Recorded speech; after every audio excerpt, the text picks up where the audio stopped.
అనంతపురం జిల్లా పాపంపేటలో భూముల అక్రమ రిజిస్ట్రేషన్ల వెనుక పరిటాల సునీత ఉన్నారన్న మాజీ ఎమ్మెల్యే తోపుదుర్తి ప్రకాష్ రెడ్డి ఆరోపణలకు పరిటాల శ్రీరామ్ కౌంటర్ ఇచ్చారు. ఇది 20 ఎకరాలకు సంబంధించిన ప్రైవేటు వివాదమని, ఓ రాజకీయ నిరుద్యోగి అసత్యాలు ప్రచారం చేస్తున్నారని ఫైర్ అయ్యారు.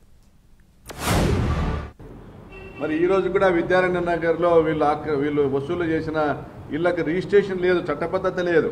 296 ఎకరాలు ఈ ప్రాంతంలో దాదాపుగా 5-6 వేల ఇళ్ల నిర్మాణమైనటువంటి కాలనీలను ఏ విధంగా జీపీఏ చేస్తారు? కేవలం 20 ఎకరాల ఒక ప్రైవేట్ డిస్ప్యూట్ ఇది. ఆ డిస్ప్యూట్ కూడా కోర్టుకెక్కింది. దీన్ని పాపంపేటలో ఏదో పెద్దగా జరిగిపోతుంది అనే విషయాన్ని ఒక రాజకీయ నిరుద్యోగి ప్రకాష్ రెడ్డి కావచ్చు, చుట్టూ ఉన్న రాజకీయ నిరుద్యోగులను, ఈ చుట్టుపక్కల ఉన్న లీడర్లు ఎవరైతే ఉన్నారో ఈ చుట్టుపక్కల పంచాయతీల్లో కానీ మండలంలో ఉన్న లీడర్లందరినీ తీసుకొని ఇక్కడ ఏదో జరుగుతుందనేది ప్రజల్లోకి తీసుకొని పోయి ఒక భయాందోళనని గురి చేసి